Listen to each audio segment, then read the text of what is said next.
All right. We've taken our intermission. We made it through half our questions. I've downgraded my uniform for the day. Shawn's open up This kind the of goes flannel. This beard kind of goes along with your shirt though. Look at this shirt. It does. Like that's Dude, yes. it's like the same.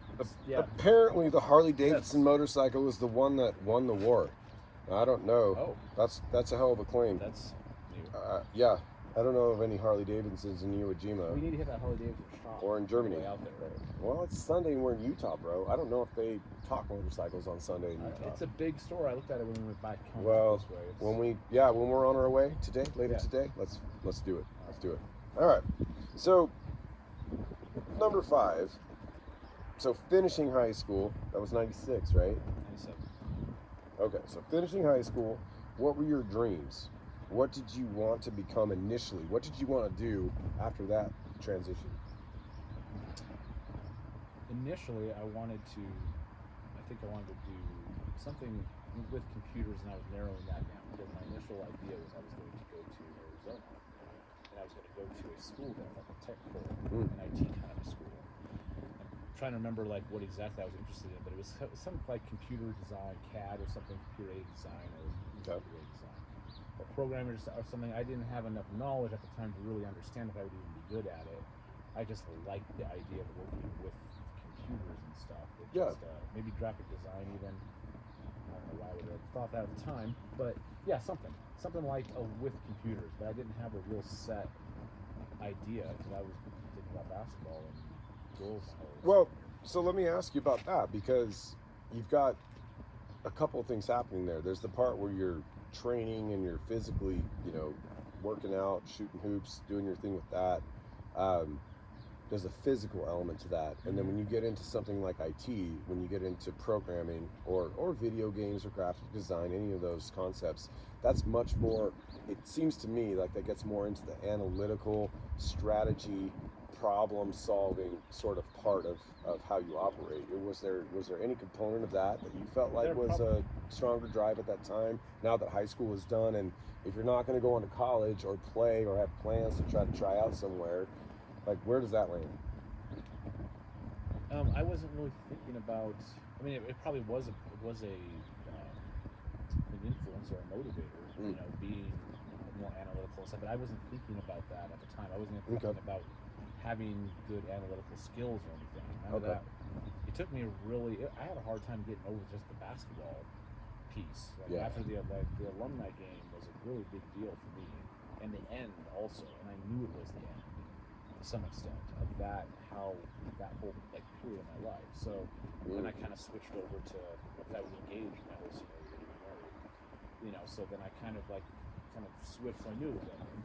So I kind of switched focus, to that, and but I didn't have a good picture of what I really wanted to do or could do. I had some ideas of what I could be good at from taking some of the assessments or whatever that you take in school, like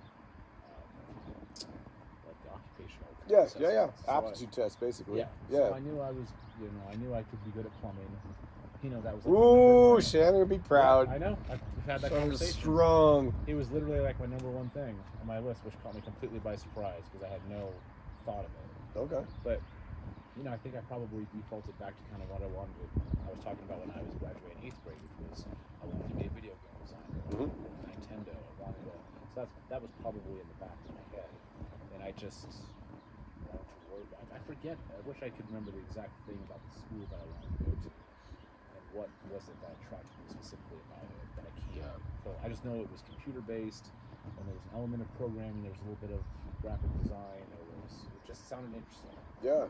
But there was I definitely didn't have any plan or anything. Okay.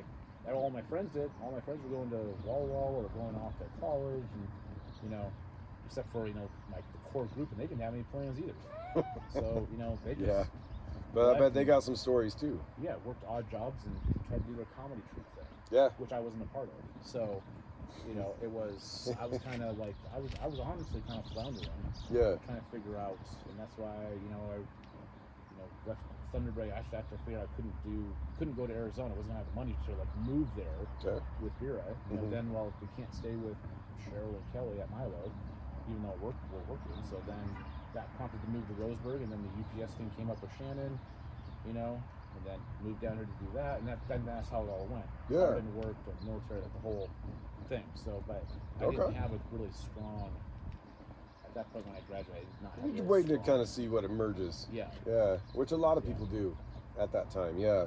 Went to school for a little bit. So, in that period of time, there was a year, 2 years or so, where you decided to join the Marines. What was your thought? What was your thoughts around leaving the Northwest and adventuring into more of like a warrior culture? Did Travis have an influence about how you kind of conceptualize that, or Bill, or Bud, or Grandpa, or anybody prior service that maybe would have had some emphasis in your thinking or influence in your thinking on that time when you decided to pivot to trying that? Not really. Okay. I knew about, because I think Travis either was getting out maybe or had just gone in. Okay. I don't know that timeline. I don't either. So I might be. I'm hoping Travis will watch this and decide to do the interview, because I'm curious. I am really curious how that went for him. I think he got out a year or two before I went in. Okay. But we're relatively close in age. Okay. I can't remember if he's older or younger than Amber, but the three of us are. I think he's older than Amber. But not by much, I don't think. Because you're only about 6 months older than Amber. She's born in August. You were born in February, so she's a '77 baby though. So. Yeah, and I know he's not younger. Which is only a year after Elvis. So yeah. That's how Tyrell's brain thinks about it. Dude, you were pretty close to Elvis time frame. That by itself. That's like people who've seen the Beatles live. Like that number of people who've seen the Beatles live is getting smaller. So if you ever meet a gem like that, you should appreciate it. Like, let's talk about Willie Nelson. Let's talk about the Beatles from the 70s. Maybe I should keep that. You ever get to see Johnny Cash live? Because that'd be the shit. Anyway. If you appreciate it in the moment, I could talk about it. And it wasn't just like, oh yeah, I saw Johnny Cash, and fuck that. Let's talk about something else. Yeah. There's enough people like that. But, so. Didn't exactly change my world. I mean. Dad left for to say something. Nah. Yeah, it was Johnny Cash. Who cares? Well, that motherfucker cleaned up the stage for Van Halen in Alaska. Yeah, no, that's how the hell does that work, dude? If you'd have just kept the T-shirt from that time frame as a crew guy, you could have made like a few $100 on eBay for having an original crew shirt from Van Halen, from fucking Van Halen in Alaska. But if it was Van Halen at that time, even like. Yeah. Oh. I mean, let me just pivot to that real quick. Van Halen started in Pasadena, California, and that's like the mecca of popular music coming out in the 70s. You've got the Beach Boys, you've got obviously Van Halen. I mean, Aerosmith is from the East Coast, but there's a lot going on. There's a perception of California, and Van Halen kind of kicked the door down with modern rock and roll. And if your dad in the 70s in Anchorage and you're playing a big show at the Sullivan Arena or whatever it was called, hopefully there's some awareness that what's showing up here in town is not your average bear. I don't think so. I agree with you. I mean, but you'd have to be pretty. I think Shannon and Dad have a similar mindset, because I could imagine Shannon doing the exact same thing. Yeah, I cleaned up the stage for Van Halen. Yeah, whatever. And then I had to go work on my car afterwards, or I had to plan like a trip to Alaska. Yeah. It didn't exactly it's not something that would have resonated. It's a different mindset. Maybe an awareness of the cultural impact of something beyond the immediate. Yeah, the pop culture. Yeah. And I admit it. I'm a huge pop culture guy. I have always been. Yeah. Ever since Alaska. So it's, some people view it as a strength and some people view it as a kind of annoyance. But it is what it is. Yeah. I love pop culture. So it doesn't sound like the prior service background of people in the family had much of an influence on you for your Marine Corps decision. No, I knew that people had been in like the military, but it was completely selfish reason for going in. I had to. I had like literally no other option. So let me share with you a perspective that I have when you did that, because something that you said to me during that time was that you didn't want to just get into the military. You wanted to do the Marine Corps specifically because there was a level of testing and initial training and sort of toughness related to being a Marine versus a sailor or an airman or an Army, whoever. So there was some pull to like testing yourself with that branch specifically. So what fed into kind of that mindset and like why you made that choice? I don't remember that piece of it because I did try to join the Navy first. Oh, I didn't know Maybe. that. I didn't know that. Okay. It was probably because Vera's dad was prior Navy. I didn't know that either. Well, Okay. Her Mario was prior Navy. Yeah, I didn't know that. Like, I think he only did 1 term. Okay. He may have done 2, but and he used to give me shit about it. And I used to give him shit about it. That's great, man. Yeah, no, Yeah. Mario was a cool guy. Yeah. Not emotionally available by any stretch, but still like a decent, like an upstanding like guy. Yeah. But no, I tried doing the Navy and they wouldn't take me because I didn't have a diploma for my life. So I didn't have a diploma. Wow, we've gone a long way since the draft at that point where they're selective about diplomas. Okay. Yeah, no, that was their thing. And so then there was nothing, they didn't try to do anything, and no one else reached out to me. I wasn't even going to join the military. The Navy was the only thing I tried. And then I just said, okay, well, fuck it, I guess. I just assumed everybody else would be the same. So I was done with the military mindset at that point. And then until that recruiter just walked into Burger King and like talked to me directly at the front counter. Because How did that conversation go? Because my boss had was looking out for me. Obviously, she was like a Marine Corps wife or something. She was a little bit older, in her 50s, and I guess she had like let somebody know that she had somebody who had a wife and a kid. Yeah. But obviously she saw something in me. I wish I knew what it was now. But she was looking out for me, and she's the one who said, "Hey, you should come in and talk to this kid." Dude. So let me just ask you, I got to interrupt you for just a moment on that. All right. So, first of all, that's pretty cool. Like, there was something about your whole thing. So I don't know if you're familiar with it. So there's this old story about recruiters showing up in like a high school gym, right? And you've got, let's just say they're Army and Marines, because you and I are Army and Marines, right? Mm-hmm. And you got your Army guy recruiter in this gym with a bunch of high school kids, and this Army person is like, hey, we can offer you the job of your choice. You're going to be able to travel the world.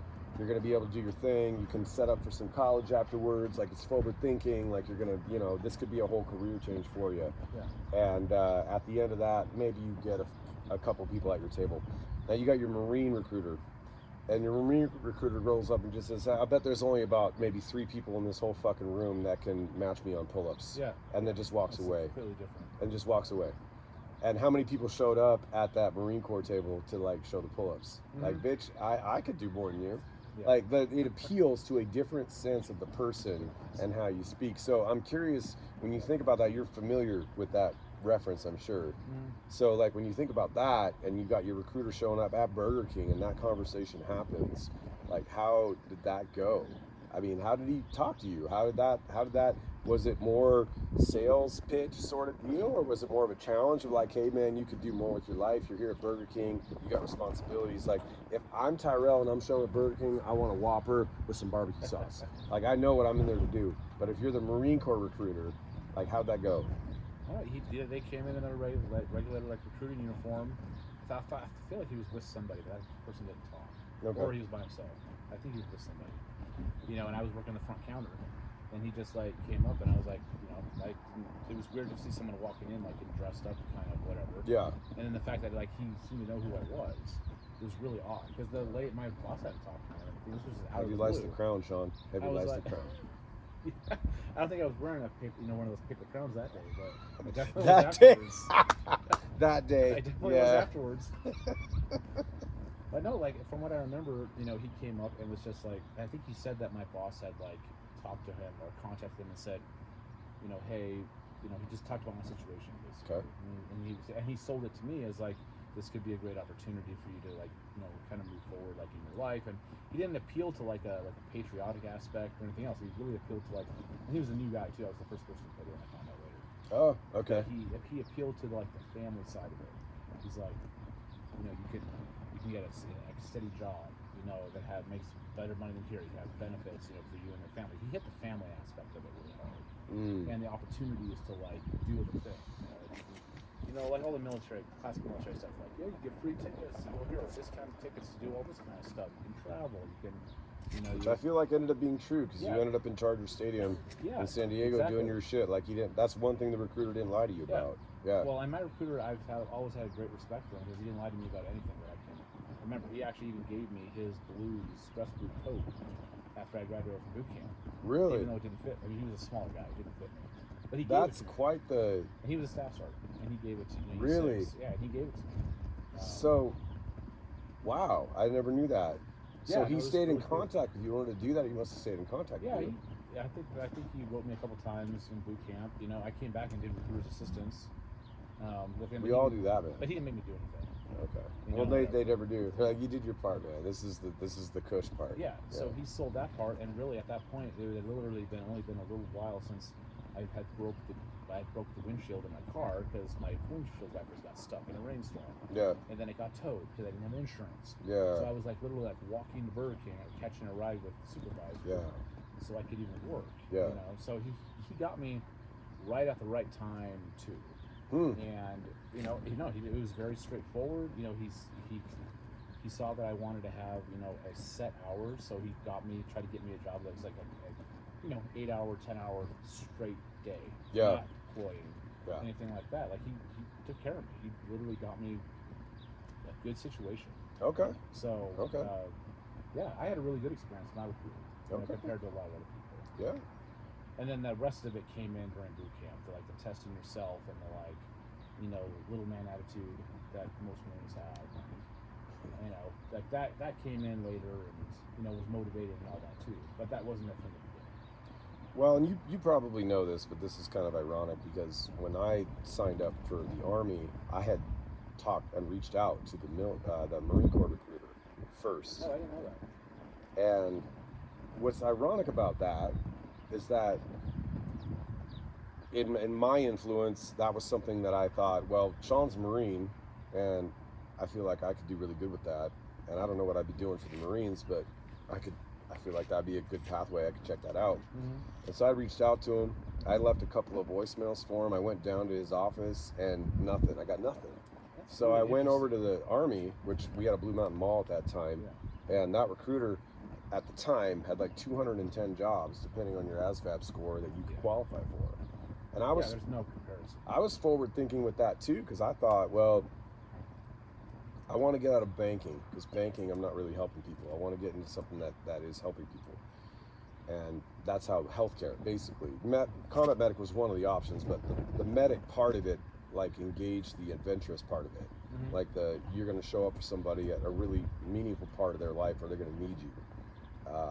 And so I tried that, and literally, so I left in August. I signed up in May that year, got into the delayed entry program, and then I shipped in August to go out to Fort Sill. And literally, this is super funny because Mike Jacoboni and Matt Litchfield and I went to a Metallica show in the summer of '03 over in Seattle at their new Seahawks stadium. Yeah. And I remember driving back from there and getting an email from the recruiter from the Marine Corps. Say, hey, it's been a few months. I wasn't able to connect dots with you. Like, what's going on? Like, you're still interested in the Marine Corps? They had a shitty recruiting team. And I just told them, actually, no. I already signed a DEP, and I'm heading over to Fort Sill in about a week. But thanks for getting back to me. And his response, I mean, he was classy. He's like, hey, man, well, I'm sure you'll be great, man. You'll be a good soldier for the Army, and it worked out. And it's good to have another one in the fold. Like, I felt like, yeah, it was insulting that you didn't respond initially, because that could have changed my whole trajectory, but at the same time, he did follow up, and when I told him I wasn't going to go with them, he was cool about it. Yeah. So, that's so weird though, because usually that kind of response is something you get that you are associated more with like Air Force recruiters, because they don't have to try very hard. Yeah. They have a very simple, standard, and if you don't meet it, they don't have the same pressure from the command to like get people like quota. Yeah. They don't have it like the other branches do. Yeah. And the Marine Corps is the smallest, so they usually have the hardest time making their quota. So it's really interesting to me. Like, that's really funny that they didn't get back to you for months. Dude, it was the whole summer. Especially since you would have been like a shooting candidate. Yeah. It's like I was. It was just like you would have gone like right in. It would have been an easy put in. Yeah. Like, it's really. Anyway, that's surprising. I didn't know that. Yeah. So it could have been a Marine. And some of that I asked that question about influences with you earlier, because that was definitely part of it for me, because you were already a Marine, that was the primary. But Travis had been a Marine. And the stories, I mean, aside from Grandpa, the Army stories from Bud and Bill were really not that compelling for me personally. Like, there was some sense of you put on the uniform and you went out there and you did your thing, but like, there wasn't a sense of patriotism, a sense of purpose, a sense of dignity, a sense of personal sacrifice that went into the stories that I heard about that. And that's generational, but like, when we're reinventing it and it's, '90s and early 2000s, like when we did this, that definitely played a role from how I made the decision. So anyway, yeah, man, that's No, I didn't feel that patriotism part. I only felt it like. Well, you were pre 9/11. You were pre 9/11, so. Well, but I was obviously in for 9/11. Yeah. And that was the second. But when I started seeing on TV, like I felt it when I graduated boot camp. Like when I went up, I earned my eel ribbon anchor, had to do that long ass fucking hike and like the crucible and all that. I felt it then. But that was equal parts, I think, just sense of accomplishing probably the biggest thing, or pretty close to the biggest thing I ever accomplished in my life. Harder. To that point. Yeah. Something I had to put in the work. Yeah. And I finished it. You know? But then, and the only other time, because the military has very rarely been about patriotism for me, and you probably picked up on that over the years. Well, people carry it differently. But like the first time, like it kind of turned a little bit of a switch for me is when I saw after 9/11, or during that time frame, I saw like I remember seeing on TV like a Marine that they were like pulling out that was dead. Like, and I saw his boot like on his I saw the bottom part of him kind of. It wasn't like it was gross or anything, but like they were only showing like, and that like resonated with me at the time. I was like, what am I doing like right here? Like I was like, I should be over helping. I should be doing something. Yeah. I have people that are in this with me and they're dying. Yeah. You know, and I didn't really get in. At that point, I wasn't into like all the conspiracy theories and all the other stuff and all the politics of it. It was just more like, that's a brother or a sister of mine. That's the first time I ever felt that feeling. That bit of the camaraderie. Like, I don't even care. I need to at some point find a way to contribute. Somehow to that. Yeah. Well, good on you for responding, man. Because I mean, that, like I said, in our family, I feel like that level of awareness of it, like I said, how you carry it and what that means to you is different by generation. Grandpa did World War II. Bud and Bill did not do combat. The political situation is really different around all these different like wars and stuff too. Well, I mean, no disrespect to either of those people. You still have to put on the uniform and go do that part of it. I mean, it's all necessary and it's all needed. I can't say that enough. So it doesn't mean disrespect, but it does mean that when you're doing it, the reasons you're doing it are different. And that's important to distinguish because your experience then follows. Like, well, how much, I like to call it the bag of whys. Like, what is your reason for showing up today? What is your reason? If there's no risk, if there's limited risk, if it's me just, punching my ticket or putting in my time until my ETS date, like, who showed up today? And I feel like for you, at least in my experience of it, maybe later it changed, going the reserve and keeping that going.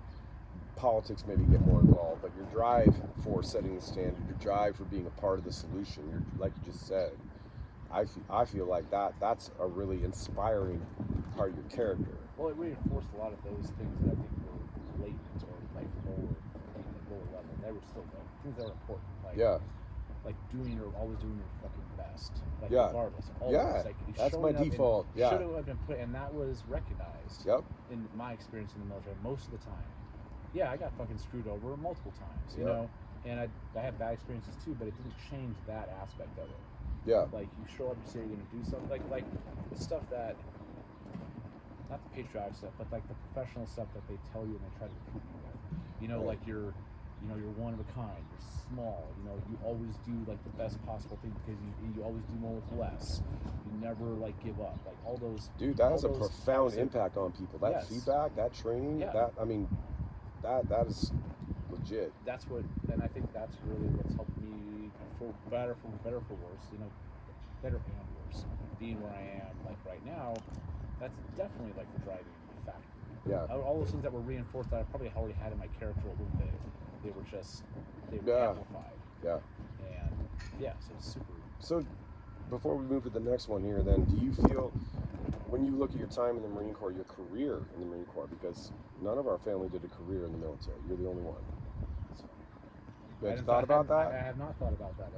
You're the only one who stayed with it and did a career.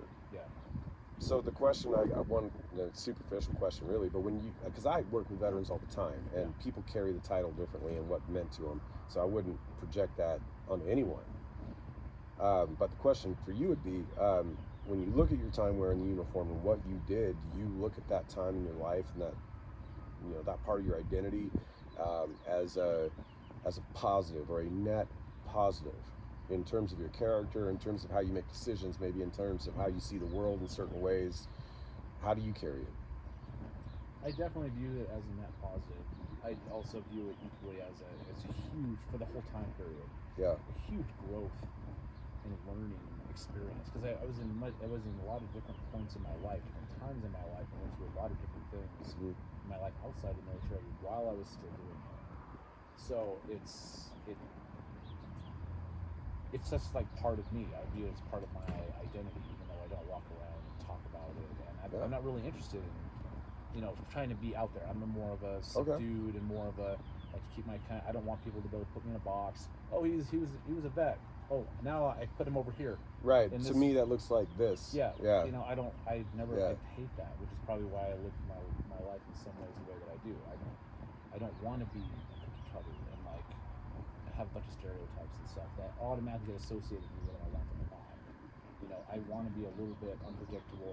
When someone sits down and talks to me, they don't necessarily. I can tell all different kinds of stories, but they don't know they're coming because they have no idea like what kind of person I am. I like that personally. I don't want to be shoehorned into something. Hey man, you fuck around and show up in Utah and run a half marathon and exactly get some. Yeah. One of the biggest things that I thought was a compliment to me, and I heard it very, very early on, probably like my first term, maybe my second term, was that someone, and I've had a couple people say it, or they told my spouse or whoever it was at the time, saying that like you just don't. I would have never guessed that you were in the military.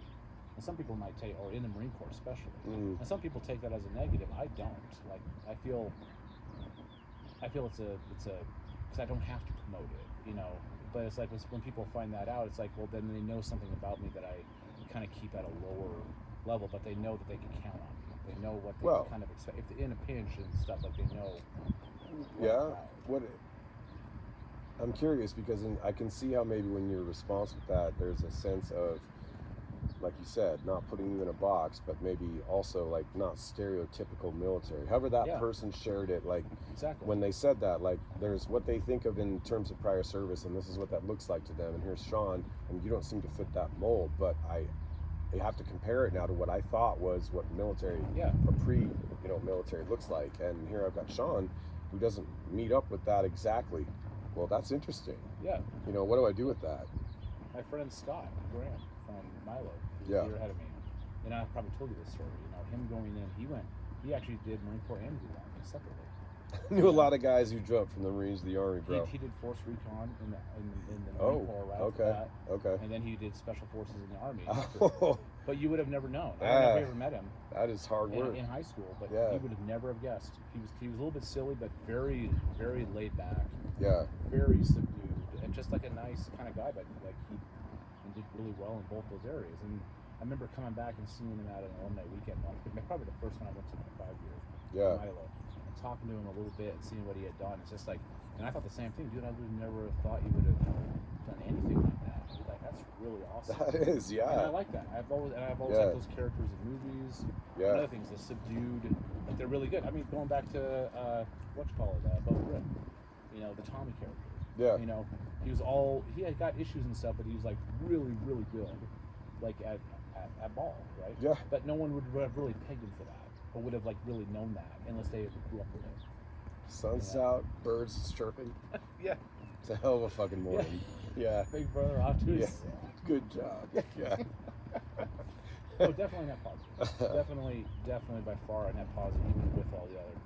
I think all the other negative things and places where I was treated unfairly and stuff. I feel like that's just kind of life though in general. So, Well, and people, man, let me just say credit to you. Like, people go a lot of different directions with that. And there's a lot of stories that don't end with any sort of learning or introspection or positive development or growth, despite the hard times and the loss and the sacrifice and what a lot of people would maybe acquaint with the stereotype that you just mentioned. So for you, I mean, to your credit, I mean, how old were you when you got your first retirement then, when you left the Marine Corps with your 20? How old were you? Like when I finished the 20 years? Yeah, your 20-year pension requirement for Marine Corps. Early 40s, right? Yeah, it was like funny. I think it was 2020 or 20. I think it was 2020 actually. So early 40s. Yeah. Like So here you are pandemic. with now multiple retirements. Staying with Federal, staying with the Marine Corps. I mean that by itself, for anybody, I think that's something that's really cool about it that people don't really think about. Pensions are harder to get now. So to be able to do 20 and then be able to pivot and gain a secondary retirement is that's pretty incredible. Well, it's funny because and your daughter's about to, Cassandra. I mean, I don't know how much that's on her radar, but that, I mean, we've talked about it. Yeah. But like the more that I've thought about it as I've gotten older, it's that like what you were just talking about with the pensions and the staying in the federal and all that. What I always come back to is that, you know, despite all that, and I won't want to tangent here, Right. all the conversations and everything that we've had, you know, with our family and dad and everything, I feel like his negative example really pushed me that way, and that's really why I've been, you know, I'm not even consciously all the time, but like realizing there's an importance to having the, you know, the consistency and the like having the plan and sticking with something. I always used to say, like, wish you would have stuck with something, whatever it was. But, well, it did stick. That was education. But, well, that's what you chose to stick with. You know? Yeah. Great, you finally did. Well, after you had your family gone. Like, well, you know what I mean? Like, yeah. something more. Well, I mean, and opportunities like that come through it, you know. I mean, and I say that, I'm going to go back to something I said earlier. People carry that title of being a veteran and wearing the uniform differently. Yeah. And I think that's something I can't speak for Bud or for obviously Bill, but I think there are circumstances that they both joined. I've only heard third-party reports of it. I've never had when Dad, before he had his stroke, I did talk to him directly about it. Yeah. And he did not hold his time wearing the uniform in high esteem. Yeah. Part of that was how he entered the military. That was the draft period, and from what I understand, he got in a fight with a person that was mentally disabled.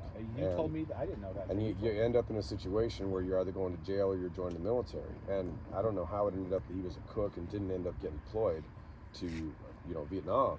Yeah. But he ended up being a cook. He goes to Germany, and you know that's how we end up here with Mom.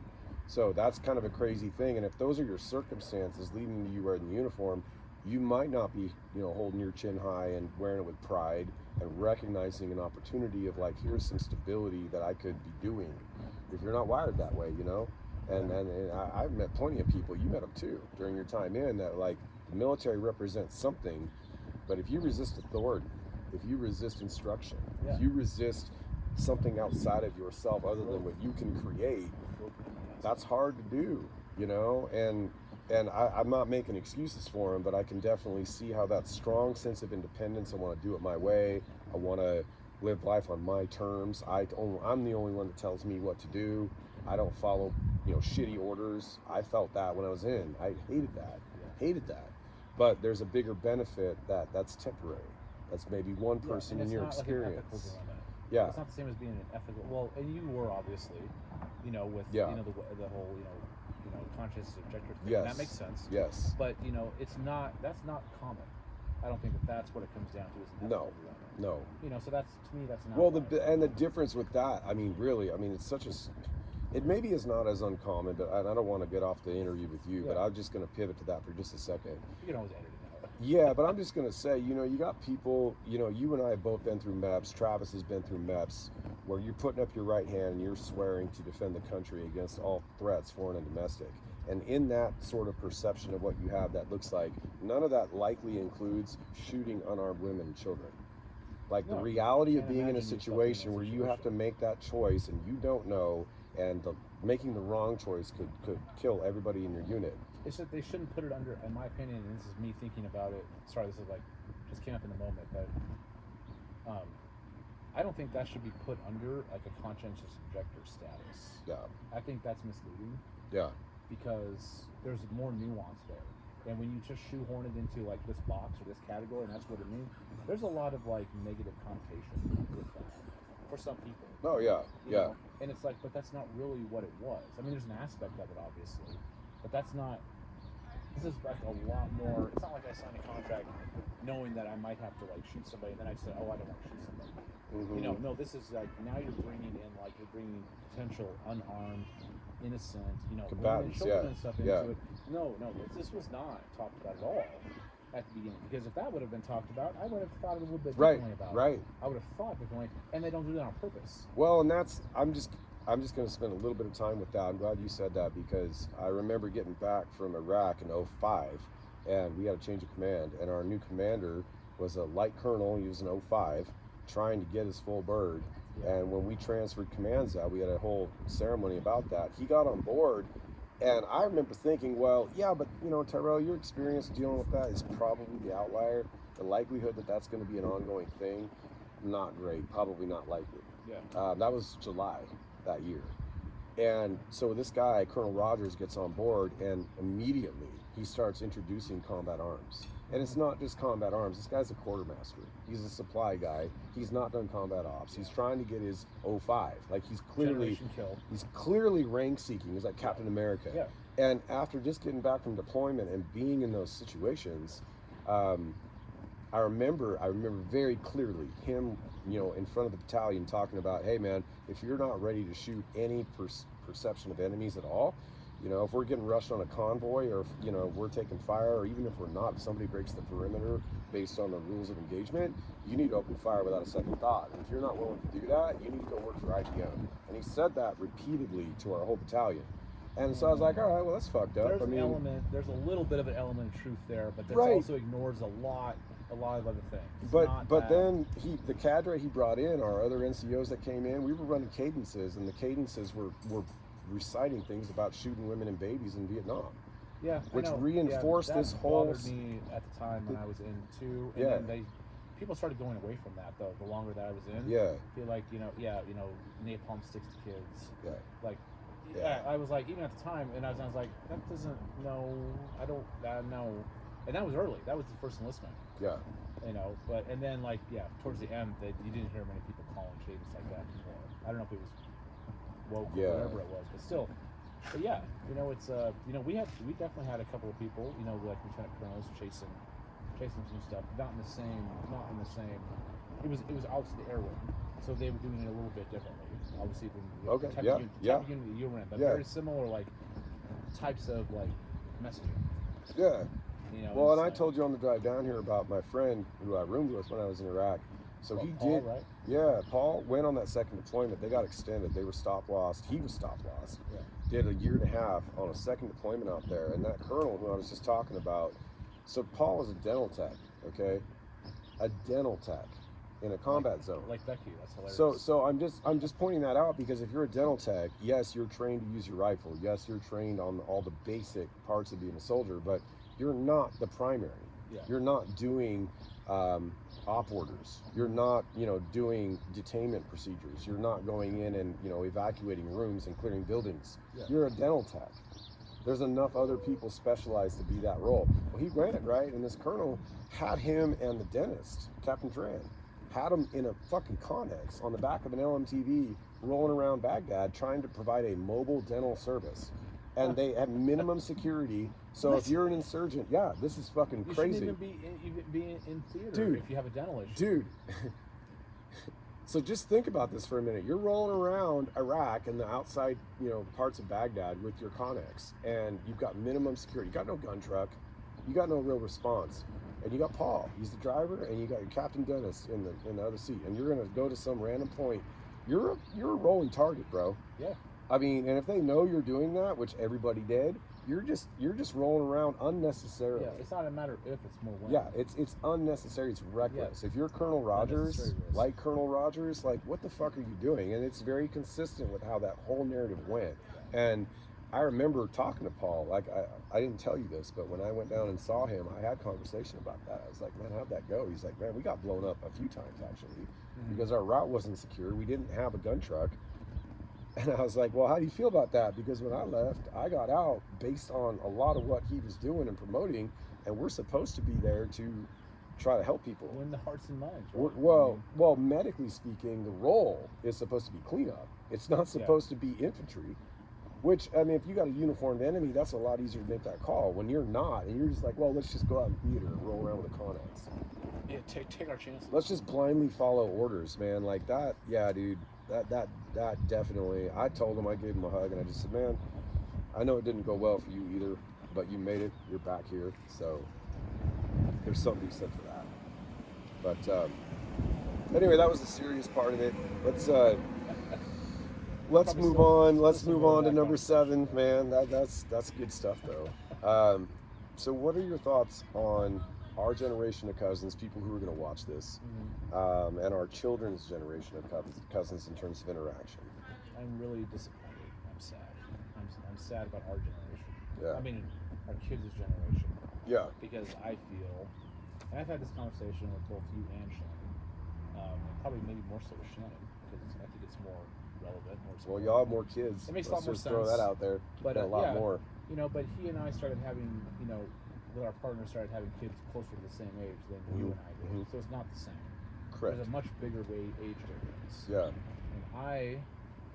And it's fair. Shannon might have a very different perception or recollection, and that's valid, and that's fine. I'm only speaking for mine. You know, but I felt that, you know, I'm trying to find a way to make this succinct and not necessarily get more random.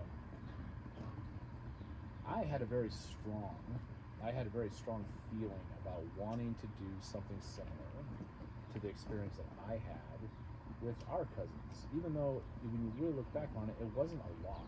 I mean, but the times that were there, they stand out to me. Every single time we were around our cousins, it was a positive experience. It felt good. It stands out. They're positive memories for me across the board. Yeah. You know, and maybe that's because there weren't a lot of them. You know, there were only a few. Maybe who I would have had. Maybe if I was in a situation, or we were in a situation like, you know, with Richard and Sally being around Valentine and more. So the kids were interacting more. Maybe I wouldn't have the exact same experience. Yeah. You know, but it stuck with me enough, and it was important to me enough that I felt like I wanted to try to somehow recreate that, you know, with, you know, you guys with our kids. And, you know, we obviously had a lot of different, but it hasn't worked out that way. You know, and that is something that will always be disappointing to me. Maybe it changes somehow in the future. I don't know how it really would, but maybe we see snippets. We see the interaction with Cass and Zoe. You know, we see the interaction, you know, with Lincoln. You know, and Cass, or Lincoln and me. You know, and like, you know, we're Rebecca and Noelle. Yeah. Yes, but that's different because that's a second cousin. Well, but that's I mean, not the same. Like, it's not the same as like us.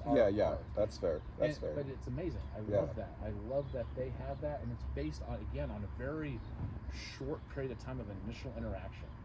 Noelle and Becca did not have like a long interaction timepiece when they did spend time together when they were really little. But it was obviously enough of an impact that they felt a need to carry it forward. Yeah. And that's awesome. I love that. It's so awesome. Yeah.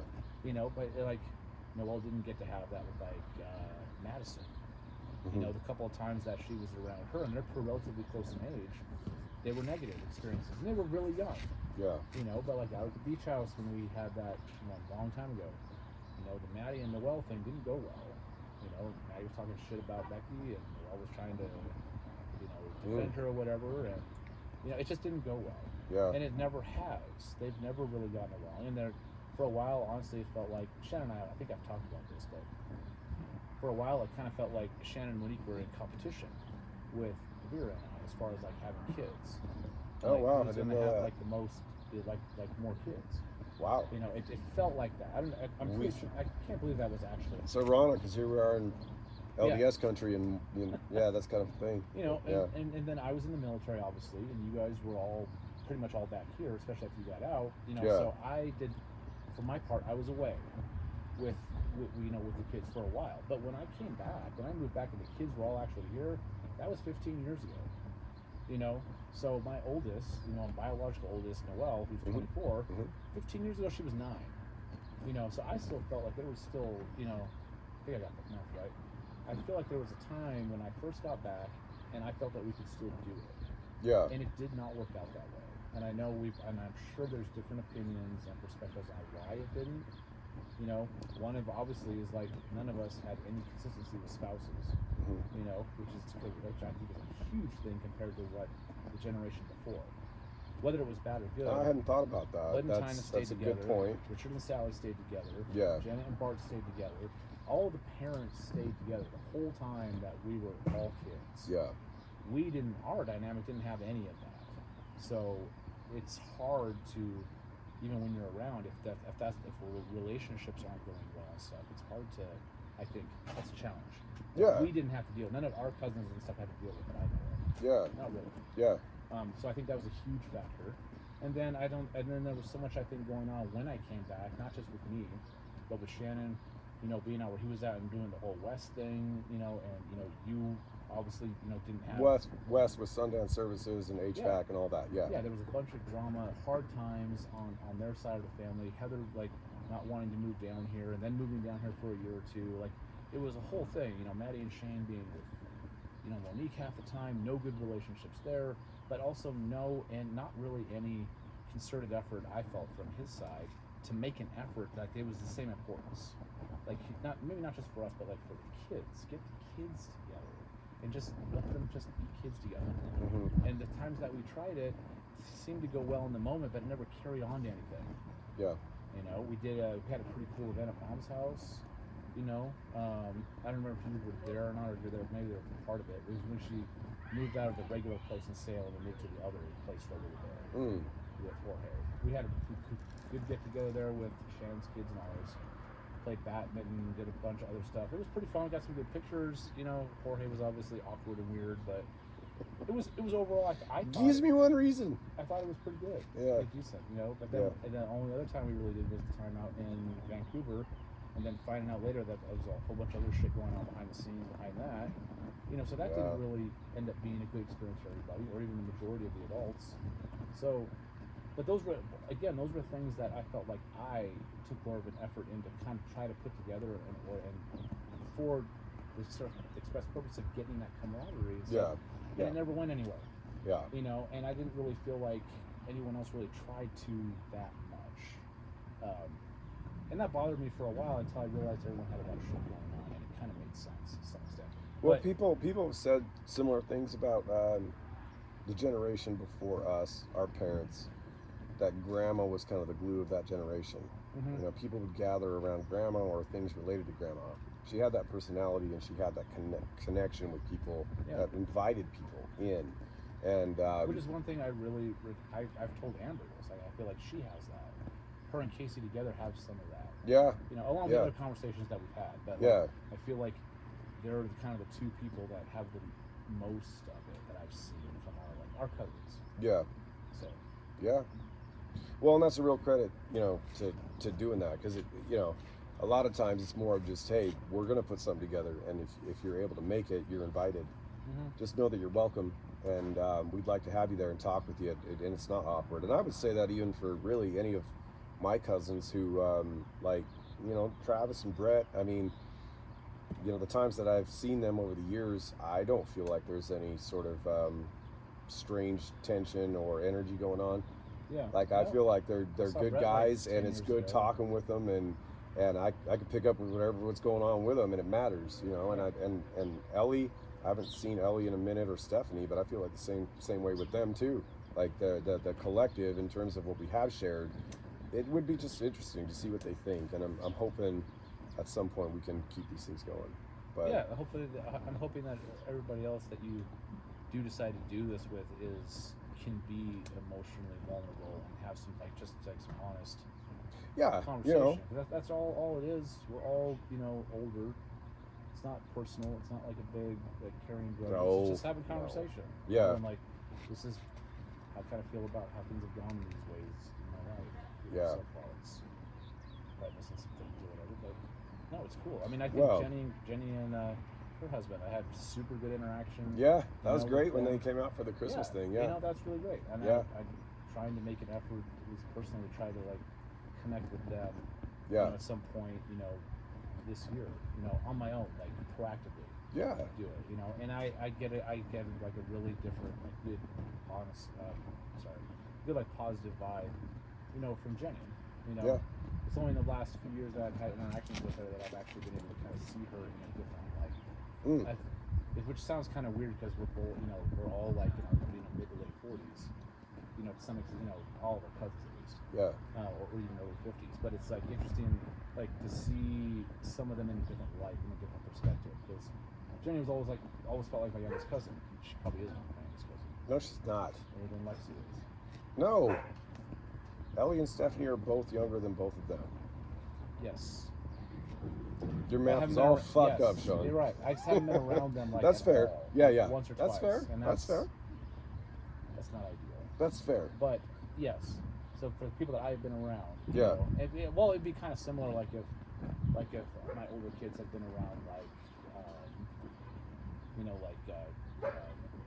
Zoe and Lincoln. Yeah. And they were like smaller. They're just not really around them. Yeah. So, but anyway, seeing like Jenny specifically in a different like perspective, like even like I saw Lexi in this perspective a few years ago, I think, even prior to Jenny. So like seeing them as more, as obviously they're adults and stuff, and like having those types of conversations is well, cool.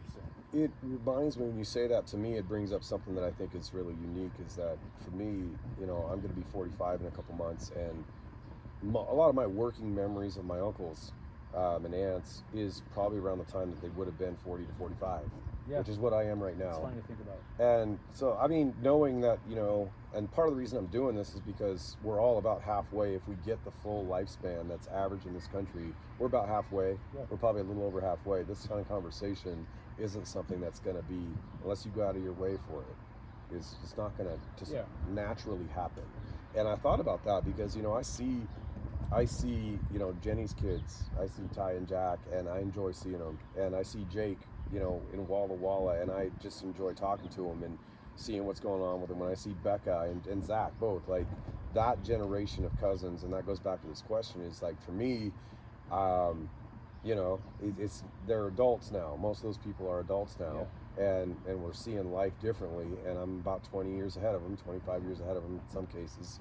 And I really appreciate that. And I think that's something that, that's kind of the reason I'm doing this too, is trying to just kind of see where we're at as a family with it, because the further we get into it, life just gets more busy. We don't spend as much time making a priority, getting together, having conversations, not collectively, and it's not intentional, it's not bad, it's just the reality of how it is. And so when the opportunities are there, I think it's pretty awesome. I mean, and I feel like, certainly, and just say this to you, like, I feel like, the time that I've spent with you and your kids and your stepkids, my family, I've enjoyed all that time. I don't have negative memories of that. I've enjoyed that time together, and I would say I'm fortunate to have a relationship with a lot of your kids and your stepkids to the degree that I do, because that's not something that everybody just does. No, and that's a credit to you. I don't know how much I've told you. I think I've said it a couple times, maybe different words or whatever. But and it's they're all my kids. Yeah. I don't necessarily. Well, it's only in very specific situations where I make any kind of delineation because it's needed for whatever I'm talking about. Right. Specifically. And that's how I mean it here in this context. It's just recognition of the timeline. It's not by title. But that's also something that, like, I don't think our cousins had as much, and it's because, like, we have had lots of different partners and stuff, and, like, literally all of our cousins have also pretty much had more than one partner in their lives. So the whole stepkid thing really wasn't something so much that the generation before us was really dealing with. Yeah. Or having to handle, except for maybe like the Lexi Amber situation is what only thing that comes to mind. Yeah. And I don't remember anything that was awkward or weird. I didn't even really know much about it. It was just kind of like, this is what it is. And you just go, okay, cool, whatever. Yeah. I didn't anything. I didn't know Rose. I only knew Sally. But it wasn't important that I didn't know Rose. Like, Amber was still like, I didn't think any differently of her or anything. Yeah. Or Lexi. Like, I just never thought of it as a kid. Yeah. But it's like, and I don't know how much that carries over. I'd be curious to hear how, like, Jenny and her husband, and like how they handle the interactions and stuff, with like the exes and with the different kids. Oh yeah. I mean, I know Jenny and her husband haven't had, them having a kid together. Oh yeah. But like, and I'll know Becky and I haven't had kids together either. But it'd be interesting to see if when there's other kids kind of involved, like how that's all approached. But I think you've handled it like extremely well. You've been very open. I think you try to. You're intentional with it. And you try to. And I think it speaks a lot to your character and your wanting to be involved and understanding the importance of being around for kids as a positive in any facet. Even if they don't always appreciate it or understand it at the time, they remember it, and they don't remember it in a negative way. It's remembered in a positive way. We had this discussion about Noel and Becca, talking about who they invite to the weddings. That's a perfect example. Yeah. I didn't even know my name came up. Yeah, exactly. But that's cool. Right? 'Cause a lot of times you'll never hear it. Yeah. You'll never hear how you affected someone else's life. Like when you were talking to me about, Brian Rick and Kathy and Brian, Brian, and stuff. Like I knew a little bit about it, but I never knew to the extent, and so I feel fortunate to even know about it. It doesn't change what I do. I try to always be the same kind of person. I think you do too. Yeah. But it is nice every once in a while to hear that it had some positive impact or whatever. You need a positive impact because people don't. I try to tell people what I do. Yeah. But a lot of people just don't. Yeah. I think it's important. And so that to me, that's something that's like really awesome about you. And even going into doing like this type of thing, I think that's just an extension, of trying to be present, and trying to, like, things matter. Well, man, I'm trying. That's number one. Thank you for saying that. I appreciate hearing that. I think that we're kind of at a turning point at our ages, in terms of in the next 10, 15 years. Medical problems start to catch up with people, myself included. I don't know how mobile or how active I'm going to be able to be in 10, 15 years from now. Well, things quick for a lot of people. Well, yeah. You can plan for it. It's kind of... You don't know what's coming and all of a sudden, oh shit. Like you blow out a knee or something like ridiculous and like you're not going to recover in the same aspect. Yeah. So, or more serious than that. Well, and that's what I'm trying to do. I'm trying to kind of get the perspective of it halfway through life and halfway through the changes and things, and it'd be interesting just to learn more about how we operate and how we are as a family, because I feel like, because I've met plenty of people that don't have large families, they don't have the luxury of cousins, they don't have the luxury of extended family, and even if they do, in some cases there is no connection like what we're talking about. So the measure to which we can spend time together, invest in each other, and do that, to me, that's really important. That's a value that I have, and yeah, we've been talking for an hour and a half, and I appreciate that, man. I do have 2 more questions for you, and these are fun ones. Man, I bet I have like 2 really good insights. Yeah, well, share them. What do you got? What do you got? I'll leave it at that. But yeah, what do you got? One, I think that if Grandma was alive today, she would really appreciate. This type of thing would resonate with her. So not just like being an Amber and Casey thing, but like you're a big piece of that too. Maybe you don't put yourself in that category, or maybe you don't think about it like that, but you also have that piece, like the connection piece. You're trying to get people like together and experiences and relationships and stuff. And I just kind of thought about that just now, but I think it's true. And I think she would be really like proud of you, because I don't think she even necessarily would have expected it. But to have you do it, I think that's something that she would be really happy about. Thank you for saying that. I had one more. I hadn't thought about that. No, neither did I until really like just now. But I think it's talking about like Amber and Casey and stuff, and that, and I think it's not just them. They're the easiest ones that come to mind. But I've had I have had good interactions with basically pretty much all my cousins at whatever point I've been involved with them. Yeah. It's just some people, it's their personality to be a little bit more outgoing and event, centric and put things together or whatever. And some people, it's just not, and that's fine. Yeah. But it's really cool. And I had another good one, but I can't remember. So. Well, if it comes back to you, we'll revisit it.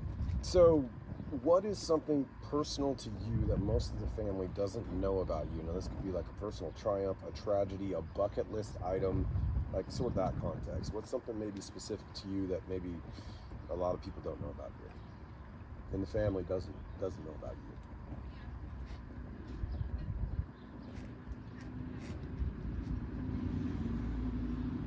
You're probably gonna have to pause. You're probably gonna have to edit this part of it out, because I'm gonna need to think about it. All right. Well, we'll go to number 9. We'll come back to something. Okay. So now this is kind of in line with our last topic here, but looking at the second half of your life, if you're a person that gets into your 80s, are there any adventures or experiences or missions that you have inspiration for doing, whether that's individually or with your cousins, in terms of what you want to do in the second half of your life? That's actually that's another work in progress. Okay.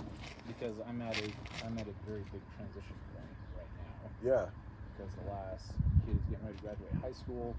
You know, most of our kids are all in their, you know, adults, and we're now, all our relationships are now being like renegotiated or changing into like adult relationships, which is also a fucking big ass struggle, but positive. Grandkids, baby. Grandkids. And grandkids are fucking amazing. Yeah. I'm so you get to happy. be a grandparent. Not everybody gets that, man. And That's especially at a younger age. Yep. It is so awesome. Yeah. I'll have to talk about more about that later with you. But it's so amazing, and I hope it stays that way. Yeah. I don't know. So I'm honestly at a transitionary, you know, kind of period where I'm really trying. I've been there for a few years, but it's trying to figure out like what other things like I want to do. Like so much of my life has been spousal relationships and kids, and you know, working through divorce, and you know, career, and like all that's been huge. I mean, the driving factors behind everything, every decision pretty much like has been those three things. Yeah. You know, and when those don't hold the same weight anymore, I'm trying to like learn more about myself now, honestly. Yeah. You know, it's, you know, like for the whole like outdoorsy thing, you know. I have been. Dude, I love it, man. You brought it back to question 1. Yeah, because that's So is Shawn outdoorsy? Yes or no? There is no medium. There's no mid grade.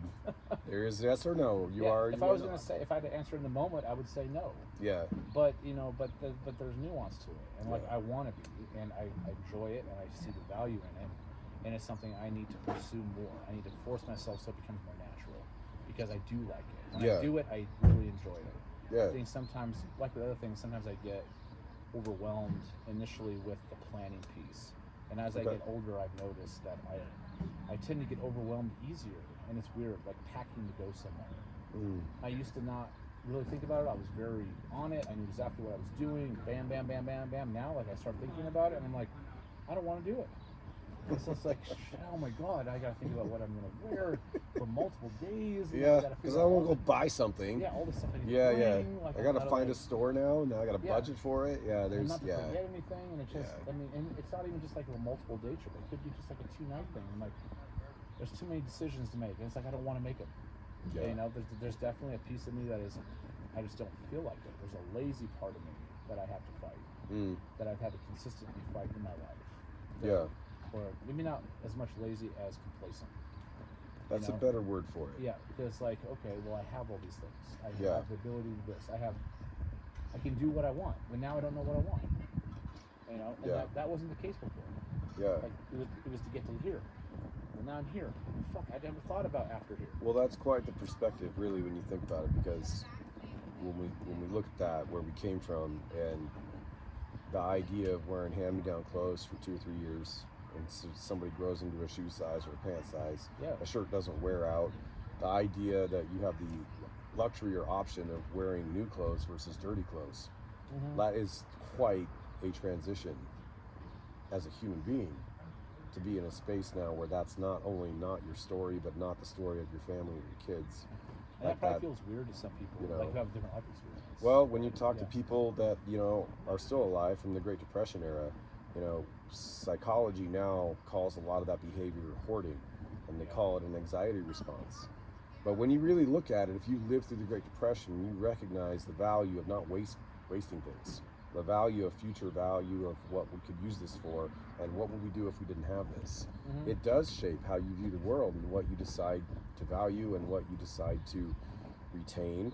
I don't know that I would be the person to criticize that. I might be more the person to recognize that as a valuable insight based on your experience, hopefully to some moderation, to where it's not extreme. Well, and that's more like that's been the struggle for me. Yeah.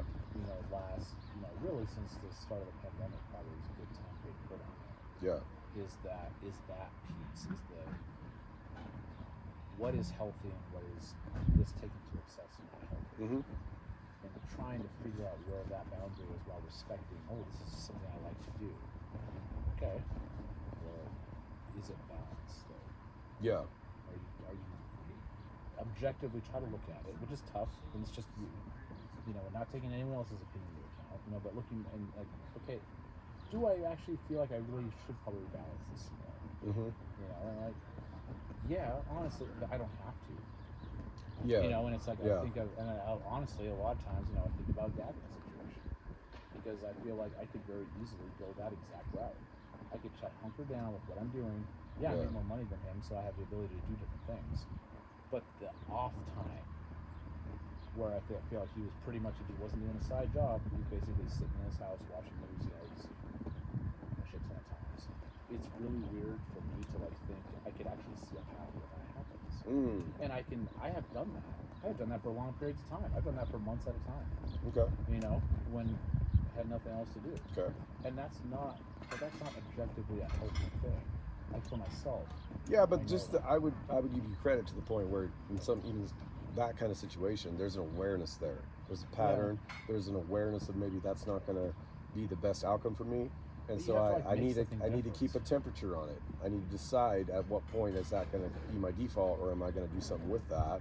And there's some accountability. There's some internal accountability to that, and that's to your credit and your character, I think. And I can't speak for him just because of all the reasons, but I think that that's not a negative thing. That would be not saying it as no, but I feel like that's a step forward because hopefully we're challenging ourselves with new perspectives and new adventures, and that's kind of this last question is what do you want to see for the next half of your life and what you're looking forward to, and some of that is transition, obviously in the relationships with how they're changing with your kids and grandkids and your spouse, and all of that comes into play. So some of it is that, and there's no wrong answer. It's really, but I love the awareness, man. I love the idea of, I've seen some things that maybe don't turn out as well as they could if I was a little more vigilant.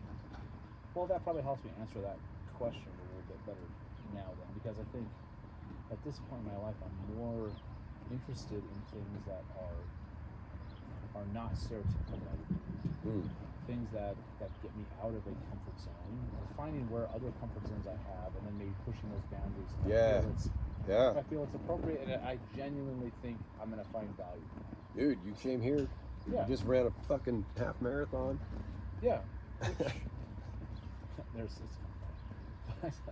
Had you ever done one? No, I haven't. Right. I don't think I've ran that distance, ever. Yeah. In one, whether I was walking parts of it or not. Yeah.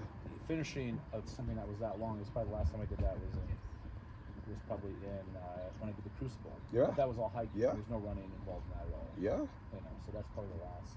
So to do that, I'm really impressed, man, because you're 48 years old, freshly minted, 48-year-old Shawn Miller, and here we are a week later, and you're killing it, man. You went out and did that, and that's, to me, that just really embraces the idea of forward thinking. Let's try some new shit. Let's do some different things, build some new insights.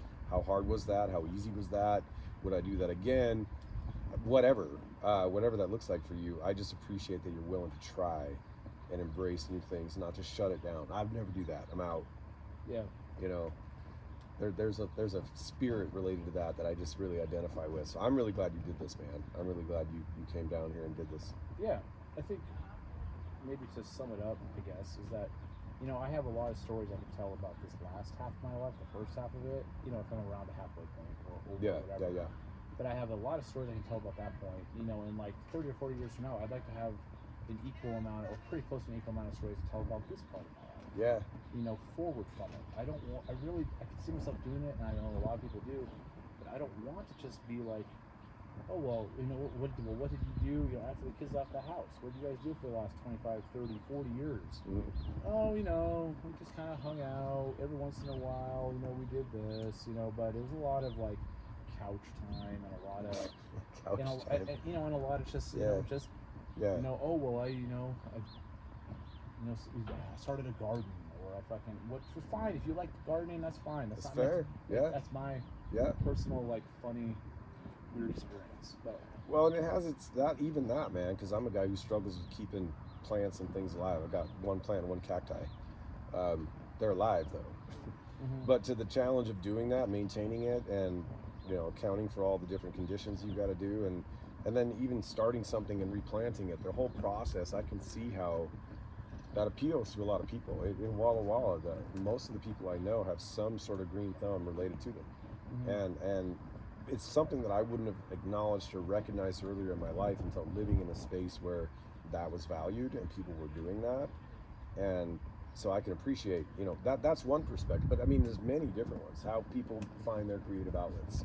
Where are their motivations? What's their bag of whys? And I don't really know what that's another thing I'm trying to learn about myself. But I'm trying to be open to the learning process even at, close to 50. And bass guitar, Shawn Miller, bass guitar. It's harder. It's definitely harder. And then trying to determine what you actually are interested in and what you're not really that interested in. Or what you want to put the work in for. Yeah. Do I want to do it that much? The level of work I'd be satisfied. It's a lot of, I have a lot of thoughts and conversations with myself kind of about that. But yeah, more stories. I would love to be able to talk to my kids, when they're 40, in their 40s or whatever, 45, early 50s or whatever, and be able to also talk about stories that I was doing at that age and forward. Not just, your life basically ended to some extent, when kids left the house and you retired, and that was pretty much it. And I want to have good relationships. That's the other probably big thing, is that more important than seeing places and all that stuff, I want to have the opposite of what our experiences is with our parents. Yeah. I will not. I had a good conversation with Cass about it the other day. I said I will never, ever, ever be like this. If you have stuff you want to talk about or anything that happened, or I always ask you just be honest with me, and I'll be honest with you. Across the board. That's what I want. I want to be able to have good relationships. Yeah. With my kids and their kids. I'll feel happy after that. Whatever point it ends, I'll be able to do that, and I think I would be satisfied. All right. Yeah. Well, at some point we'll get back to things that people don't know about you. But if somebody's willing to put in 3 hours to listen to this is good, man. Appreciate it. Yeah. All right.